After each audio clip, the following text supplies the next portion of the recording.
All right, everybody, we're back. It's 23 minutes after the hour, and as I said, we have with us two very distinguished gentlemen.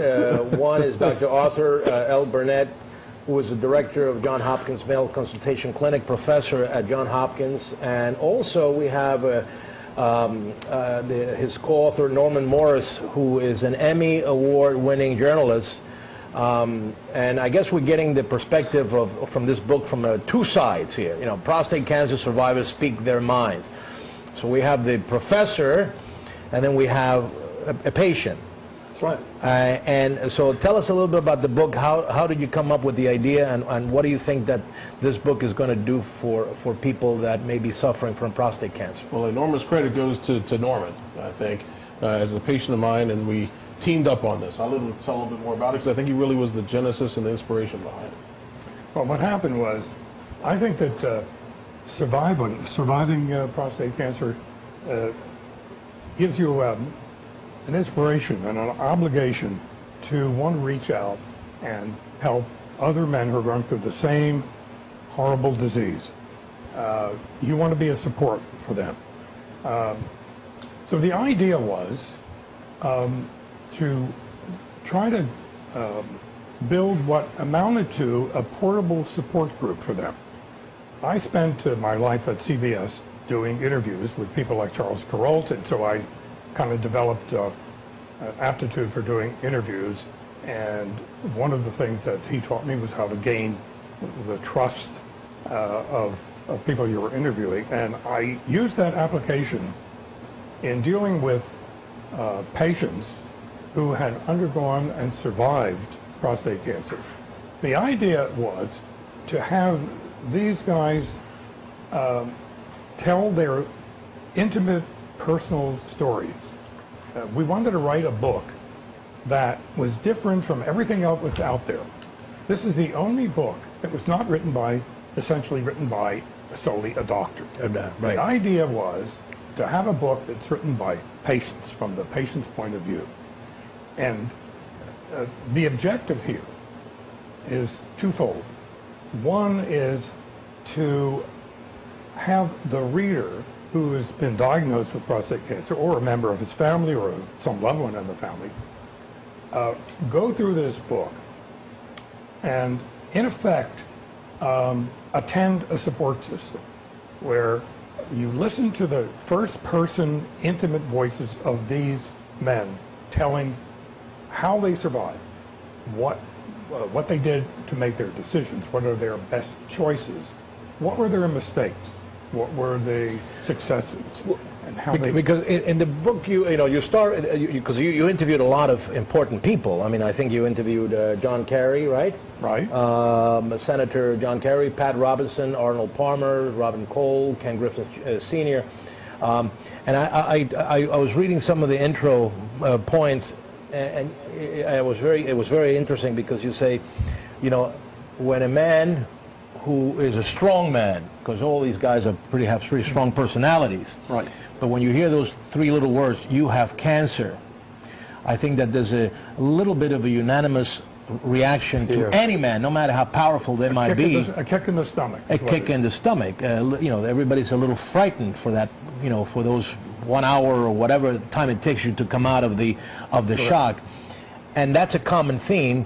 And a lot of men sometimes don't. You know, they hold that back. And I think it's good that in your book, when you interview these men, you see that reaction, because it brings you closer to each other. Everybody's suffering from the same problem, so you have a common theme. The reluctant brotherhood is what we call it. And what's interesting is that most men don't like to talk about health issues among themselves. No. Don't talk about what was the score last night. Gambling and women, exactly. And everything else. The point is, that when they go through this process of surviving prostate cancer, something happens to them.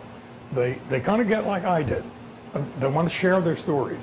They want to tell other men. They reach out. Even before I even interviewed them, I find them calling all their friends to see, did they get their PSA tests? Did they go to the doctor? So this was a therapeutic phenomenon for them, because they were telling the story, and actually, so as a result of it, you probably have formed a whole group of men and their spouses that are in communicating and talking and helping each other. And they still do. They Right. call me at home. They call Dr. Burnett. They want us to keep up and see how they're doing.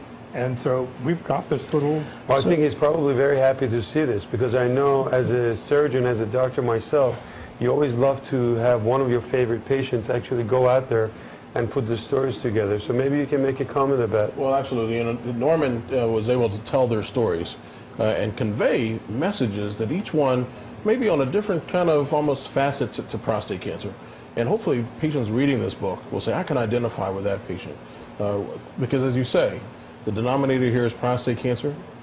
Irrespective of your being a younger, older man or an older man or race or background or various other characteristics, this will reduce you. And so each man reading this book hopefully will get a message, and I try to tell a little story with each of those that conveys an important. What is the biggest message, that really hit you after interviewing all of these people? What was one message that came out of it and you noticed among all of these? Well, I think the main, I think a tribute to Norman and perhaps a message of the book is we wanted to put a human face on prostate cancer. There's a lot of encyclopedic literature out there. There's a lot of ABCs of prostate cancer, but there's not enough out there for somebody to say, I'd like to just understand how to handle the disease, how to just interact with my family members, maybe talk about it. And so this book hopefully is a very humanistic book, one that people can read and understand and bring that side of that. And there's another point that I started to make that follows up what you're saying, is that not only the patients and the readers learn from this book, but doctors do. Because what I think they're going to discover are the sensitivities that patients have that maybe they don't express in the doctor's office. You find out the psychological information, the reservations, their hesitancies, and their fears in another dimension. Let me pick up on that point, because I'm interested to know you as a patient, a survivor. I've spoken to all these folks. You mentioned about that even through this book, doctors may become more sensitive to issues that they may not realize, because we doctors do a terrible job sometimes, and you know, we become so technical with our clinical work that we forget about the other stuff. Give me some examples, if you can, one or two things that you think that sometimes physicians fall short when it comes to sensitivities. Well, one of the things that pops out right now is the doctor may look at the patient and say, well, he might say, well, here's an option for you, and base his recommendation on the patient's, his particular condition, without thinking all the other things that surround this patient. His family, what's the impact on his wife, what's the impact on his children, what's the impact on everybody that has anything to do with him.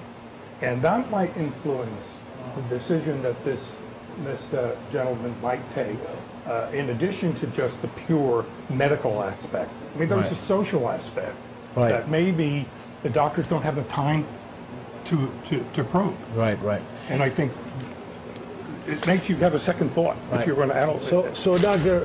Burnett, you know, I'm a Latino man.